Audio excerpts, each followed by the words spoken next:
ninjaforce.com। रहमानिर्रहीम अस्सलाम वालेकुम। ਅੱਜ ਮੈਂ ਬਣਾਉਂਗੀ ਗ੍ਰੇ ਫਰੂਟ ਦਾ ਜੂਸ। ਅੱਜ ਕੱਲ ਸੀਜ਼ਨ ਆ ਗ੍ਰੇ ਫਰੂਟ ਦਾ, ਬਹੁਤ ਸਾਰਾ ਬਾਜ਼ਾਰ 'ਚ ਬਹੁਤ ਆਇਆ। ਇਹ ਸ਼ੂਗਰ ਵਾਸਤੇ ਬਹੁਤ ਅੱਛਾ, ਬਹੁਤ ਜ਼ਿਆਦਾ ਅੱਛਾ ਹੈ। ਸ਼ੂਗਰ ਵਾਸਤੇ, ਬਲੱਡ ਪ੍ਰੈਸ਼ਰ ਵਾਸਤੇ, ਵਜ਼ਨ ਕਮ ਕਰਨ ਵਾਸਤੇ ਵੀ ਬਹੁਤ ਅੱਛਾ। ਰੋਜ਼ਾਨਾ 1 ਗਲਾਸ ਪੀਓ ਇਹਦਾ ਤੇ ਉਹਦੇ ਨਾਲ ਵਜ਼ਨ ਬਹੁਤ ਕਮ ਹੋ ਜਾਂਦਾ, ਬਹੁਤ ਜਲਦੀ ਕਮ ਹੁੰਦਾ ਇਹਦੇ ਨਾਲ। ਤੇ ਸ਼ੂਗਰ ਵਾਲੇ ਵਾਸਤੇ ਰੋਜ਼ਾਨਾ ਇੱਕ ਗਲਾਸ ਦਾ ਇੱਕ ਦਾ ਕੱਢ ਕੇ ਪੂਰੇ ਇੱਕ ਗ੍ਰੇ ਫਰੂਟ ਦਾ ਕੱਢ ਕੇ ਜੂਸ ਪੀ ਲਓ ਹਰ ਰੋਜ਼, ਤੇ ਬਹੁਤ ਅੱਛਾ। ਸ਼ੂਗਰ ਲੈਵਲ ਬਿਲਕੁਲ ਠੀਕ ਰਹਿੰਦਾ ਇਹਦੇ ਨਾਲ। ਮੈਂ ਹੁਣ ਇਹਨੂੰ ਪਹਿਲੇ ਤਾਂ ਸਭ ਤੋਂ ਪਹਿਲੇ ਇਹਨੂੰ ਛਿਲੂੰਗੀ।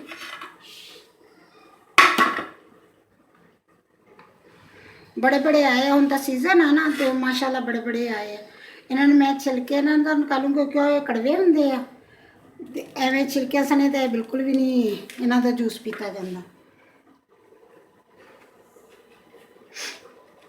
ਅਗਰ ਜੂਸ ਤੋਂ ਇਲਾਵਾ ਵੀ ਕਰ ਸਕਦੇ ਆ ਕਿ ਇਹਨੂੰ ਐਵੇਂ ਛਿਲੋ, ਛਿਲ ਕੇ ਇਹਨਾਂ ਦੀਆਂ ਜਿਹਨੂੰ ਲੱਗਦੇ ਆ ਕਿ ਜੂਸ ਨਿਕਾਲੇ ਦਾ ਜੂਸ ਥੋੜਾ ਥੋੜਾ ਕੜਵਾ ਹੁੰਦਾ ਹੈ ਨਾ, ਅਗਰ ਤੁਹਾਨੂੰ ਲੱਗੇ ਕਿ ਇਹਦਾ ਜੂਸ ਕੜਵਾ, ਜਿਹੜੇ ਲੋਕ ਅਕਸਰ ਲੋਕ ਕਹਿੰਦੇ ਕਿ ਨਹੀਂ ਅਸੀਂ ਨਹੀਂ ਖਾ ਸਕਦੇ, ਸਾਨੂੰ ਇਹ ਕੜਵੇ ਲੱਗਦੇ ਆ, ਅਸੀਂ ਨਹੀਂ ਇਹਦਾ ਜੂਸ ਵੀ ਨਹੀਂ ਪੀ ਸਕਦੇ, ਅਸੀਂ ਇਹਨੂੰ ਐਵੇਂ ਵੀ ਨਹੀਂ ਖਾ ਸਕਦੇ। ਇਹਨੂੰ ਐਵੇਂ ਵੀ ਛਿਲ ਕੇ ਇਹਦੀਆਂ ਕਾਸ਼ਾਂ ਬਣਾਓ, ਬਣਾ ਕੇ ਇਹਨੂੰ ਉਹਨਾਂ ਦੇ ਵਿੱਚੋਂ ਨਿਕਾਲੋ ਤੇ ਕੱਢ ਕੇ ਖਾ ਲਓ। ਸ਼ੂਗਰ ਵਾਲਿਆਂ ਵਾਸਤੇ ਤਾਂ ਬਹੁਤ ਅੱਛਾ, ਬਹੁਤ ਬੈਸਟ ਹੈ ਸ਼ੂਗਰ ਵਾਲਿਆਂ ਵਾਸਤੇ। ਮੈਂ ਖੁਦ ਹੀ ਰੋਜ਼ਾਨਾ ਇੱਕ ਖਾਂਦੀ ਹਾਂ।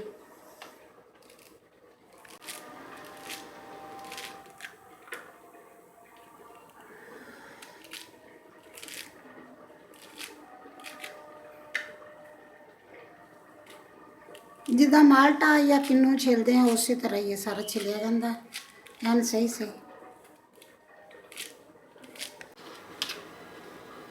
ਬਿਸਮਿल्लाहिर्रहमानिर्रहीम। ਇਸ ਤਰ੍ਹਾਂ ਮੈਂ ਛਿਲਿਆ ਇਹਨੂੰ। ਹੁਣ ਇਹਦਾ ਮੈਂ ਜੂਸ ਨਿਕਾਲੂੰਗੀ। ਕਈ ਵਿੱਚੋਂ ਰੰਗ ਦੇ ਸਫੇਦ ਵੀ ਹੁੰਦੇ ਆ, ਕਈ ਲਾਲ ਰੰਗ ਦੇ ਵੀ ਹੁੰਦੇ ਆ। ਸਫੇਦ ਵਾਲੇ ਵੀ ਅੱਛੇ ਹੁੰਦੇ ਆ। ਇਹ ਵੀ ਦੋਨੋਂ ਹੈ ਤੇ ਇੱਕ ਚੀਜ਼ ਹੀ ਹੁੰਦੀ ਆ, ਲੇਕਿਨ ਉਹ ਹੁੰਦੇ ਕਿ ਜਿਨ੍ਹਾਂ ਦੇ ਕੋਲ ਵੈਸੇ ਉਹ ਹੱਥ ਵਾਲੀ ਮਸ਼ੀਨ ਆ, ਉਹ ਤਾਂ ਛਿਲਕਿਆ ਸਣੇ ਦੋ ਕਰਦੇ, ਐਵੇਂ ਫੜ ਕੇ ਦੋ ਕਰਦੇ, ਇਹਨੂੰ ਦੋ ਕਰਕੇ ਤੇ ਉਹਨਾਂ ਨੂੰ ਵਿੱਚ ਬਸ ਉੱਤੋਂ ਫੜ ਕੇ ਨੱਪ ਦਿੰਦੇ ਆ ਤੇ ਨੱਪ ਕੇ ਕੱਢ ਲੈਂਦੇ ਆ ਜੂਸ। ਤੇ ਮੈਂ ਤਾਂ ਕਰੂੰਗੀ ਇਹਦੇ ਨਾਲ ਜੂਸਰ ਵਾਲੀ ਮਸ਼ੀਨ ਨਾ ਕਰੂੰਗੀ, ਇਸ ਲਈ ਮੈਂ ਛਿਲਕੇ ਦੇ ਉਤਾਰੇ ਆ, ਕਿਉਂਕਿ ਇਹਦੇ ਛਿਲਕੇ ਉਤਾਰੂੰਗੀ ਤੇ ਫੇਰ ਹੀ ਉਹ ਬਣੂਗਾ। ਵੈਸੇ ਤਾਂ ਐਵੇਂ ਛਿਲਕੇ ਸਣੇ ਬਣਾਉਂਗੀ ਤਾਂ ਬਹੁਤ ਜ਼ਿਆਦਾ ਕੜਵਾ, ਫੇਰ ਤਾਂ ਪੀਣ ਦੇ ਕਾਬਲ ਹੀ ਨਹੀਂ ਹੋਊਗਾ। ਇਸ ਤਰ੍ਹਾਂ ਹੁੰਦੇ ਕਈ ਸਫੇਦ ਹੁੰਦੇ ਆ ਵਿੱਚੋਂ, ਬਿਲਕੁਲ ਸਫੇਦ ਹੁੰਦੇ ਆ ਉਹ। ਹੁਣ ਮੈਂ ਇਹਨਾਂ ਦੇ ਬੀਜ ਨਿਕਾਲ ਲੂੰਗੀ ਵਿੱਚੋਂ।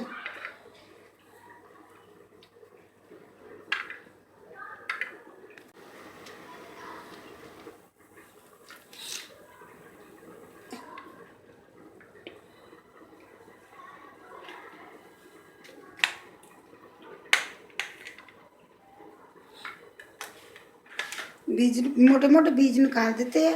ਹਾਂ, ਮੈਂ ਉਹ ਵੀ ਦੱਸਣ ਲੱਗੀ ਸੀ ਤੁਹਾਨੂੰ, ਅਗਰ ਜਿਹੜੇ ਜੂਸ ਕੱਢ ਕੇ ਨਹੀਂ ਨਾ ਪੀ ਸਕਦੇ ਉਹਨਾਂ ਨੂੰ ਐਵੇਂ ਕਰੋ, ਛਿੱਲੋ ਇਹਨਾਂ ਦੀਆਂ ਤਰੀਆਂ ਜਿਹੜੀਆਂ, ਉਹਨਾਂ ਨੂੰ ਐਵੇਂ ਕਰਕੇ ਅਲੱਗਾ ਕਰੋ। ਇਸ ਤਰ੍ਹਾਂ ਇਹਦੀ ਪੂਰੀ ਤਰੀ ਨਿਕਲ ਆਉਂਦੀ ਹੈ। ਐਵੇਂ ਕਰਕੇ ਇਹਨੂੰ ਉੱਪਰ ਲਾਓ, ਲਾ ਕੇ ਛਿਲਕੇ ਉਹਦੇ ਜਿਹੜੇ ਆ ਉੱਪਰ ਵਾਲੇ ਇਹਦੇ ਬਰੀਕ ਬਰੀਕ ਛਿਲਕੇ ਜਿਹੜੇ ਹੁੰਦੇ ਆ ਨਾ, ਉਹ ਵੀ ਉਤਰ ਜਾਂਦੇ ਆ। ਇਸ ਤਰ੍ਹਾਂ ਤਰੀਆਂ ਨਿਕਾਲੋ, ਨਿਕਾਲ ਕੇ ਤੇ ਇਹਨਾਂ ਨੂੰ ਖਾ ਲਓ। ਇਸ ਤਰ੍ਹਾਂ ਬਹੁਤ ਮਜ਼ੇ ਦੇ ਲੱਗਦੇ ਆ ਖਾਣ ਨਾਲ। ਜਿਨ੍ਹਾਂ ਨੂੰ ਤਾਂ ਪ੍ਰੈਸ਼ਰ ਨਹੀਂ ਦਾ, ਉਹ ਤਾਂ ਹਲਕਾ ਜਿਹਾ ਨਮਕ ਲਾ ਲੈਣ, ਲਾ ਕੇ ਬੇਸ਼ੱਕ ਕਾਲੀ ਮਿਰਚ ਮਾੜੀ ਜਿਹੀ ਲਾ ਲੈਣ, ਲਾ ਕੇ ਖਾ ਲੈਣ। ਜਿਨ੍ਹਾਂ ਨੂੰ ਪ੍ਰੈਸ਼ਰ ਆ, ਜਿਨ੍ਹਾਂ ਦਾ ਬਲੱਡ ਪ੍ਰੈਸ਼ਰ ਤੇਜ਼ ਹੁੰਦਾ, ਉਹ ਨਮਕ ਨਹੀਂ ਲਾਉਣ, ਉਹ ਐਵੇਂ ਖਾ ਲੈਣ ਸ਼ੂਗਰ ਵਾਲੇ ਜਿਹੜੇ। ਇਸ ਤਰ੍ਹਾਂ ਖਾ ਲਓ, ਰੋਜ਼ਾਨਾ ਦੇ ਰੋਜ਼ਾਨਾ ਖਾ ਲਓ। ਇਹਦੇ ਨਾਲ ਸ਼ੂਗਰ ਬਹੁਤ ਕੰਟਰੋਲ ਰਹਿੰਦਾ ਇਹਦੇ ਨਾਲ। ਚਲੋ ਹੁਣ ਮੈਂ ਬਣਾਉਣਾ ਸ਼ੁਰੂ ਕਰਦੀ ਹਾਂ। ਇੱਕ ਤਾਂ ਨਹੀਂ ਬੁਰਾ ਹੋਊਗਾ।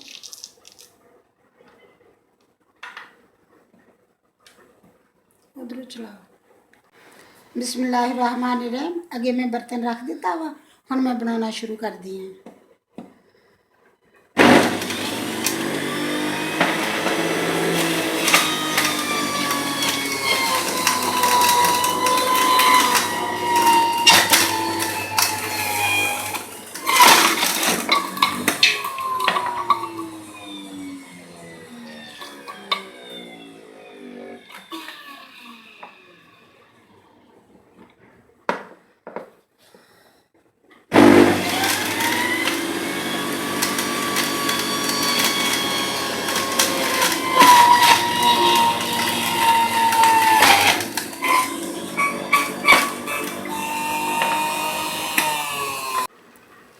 बिस्मिल्लाहिर्रहमानिर्रहीम। इसी तरह मैं सारा निकाल लूँगी, निकाल के फिर तुहानूं दिखानी है।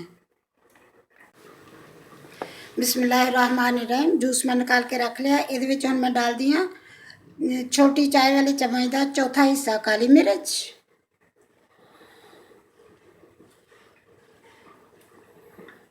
थोड़ा जहा नमक, 1-2 चुटकियाँ नमक। हम मैं मिक्स कर लूँगी अच्छी तरह। दिल का करता है नहीं कोला ला के पीला।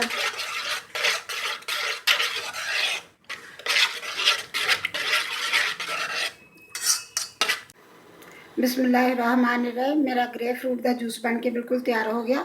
माशाल्लाह अच्छा बनता है। मैं रोज़ाना ही पीनी हाँ क्योंकि मैंने शुगर है। मैं रोज़ाना ही पीनी हाँ इसलिए कि ਇਹਦਾ सीजन आ गया वा। ਹੁਣ ਤਾਂ ਬਹੁਤ मतलब ਬਹੁਤ ਆਇਆ ਬਾਜ਼ਾਰਾਂ ਦੇ ਵਿੱਚ ਮੰਡੀ 'ਚ ਇੰਨੇ ਪੈ ਗੱਠਾਂ ਦੀਆਂ ਗੱਠਾਂ ਪਈਆਂ ਹੁਣ ਇਹਨੇ ਸਤੰਬਰ ਤੋਂ ਲਾ ਕੇ ਦਸੰਬਰ ਤੋਂ ਲਾ ਕੇ ਫਰਵਰੀ ਮਾਰਚ ਤੱਕ ਫਰਵਰੀ ਦੇ ਐਂਡ ਤੱਕ ਹੀ ਜਾਂਦਾ ਵਾ ਇਹ। ਮਾਰਚ 'ਚ ਵੀ ਤਕਰੀਬਨ ਕਿਤੇ ਮਿਲ ਹੀ ਜਾਂਦੇ ਹੁੰਦੇ ਆ ਇਹ। तो ये बहुत अच्छा बनता शुगर वाले वास्ते तो बहुत बेस्ट आ ये सब तो ज़्यादा बेस्ट शुगर वाले वास्ते। अगर तुसी रोज़ाना जिन्हों शुगर आ ना वो रोज़ाना एक जूस ਇਹਦਾ एक माल्टे का कढ़ के पी लवे। ग्रेप फ्रूट का एक छिले ਇਹਦਾ जूस कढ़ के पी लवे। अगर जूस नहीं कढ़ सकता तो उस तरह ही इनू खा लो, छिल के इनू उस तरह खा लो। कड़वा नहीं होंदा इन्ना ज़्यादा जिवें लोग कहते कि बहुत कड़वा होंदा। कई लोग कहते असीं पी, मैं कईयां नूं क्या वो कहते असीं पी नहीं सकते, ये तो बहुत ज़्यादा कड़वा होंदा। तो मैं उन्होंने कहनी हुंदी कि कड़वा तो ज़रा भी नहीं होंदा, बिल्कुल भी नहीं कड़वा होंदा। तुसीं थोड़ी जी काली मिर्च डालो विच पी लो। जे अगर तुहानूं प्रैशर ब्लड प्रैशर नहीं दा तो तुसीं माड़ा जिहा नमक डाल लो। अगर तुहानूं ब्लड प्रैशर है फिर तुसीं नमक ना डालो, पी लवो। रोज़ाना दी रोज़ाना पियो। शुगर नूं बहुत अच्छी तरह कंट्रोल करदा। जे तुसी कोई चीज़ मिठी थोड़ी घनी खा भी लेने आ नाल टैबलेट खाने आ, अगर तुसी कोई चीज़ मिठी माड़ी जी खा लेने आ तो ये नाल पी लवो तो तुहाडी शुगर कंट्रोल होई रहिंदी है। अगर मेरी वीडियो पसंद आए लाइक करना, शेयर करना, सब्सक्राइब करना। अल्लाह हाफिज़।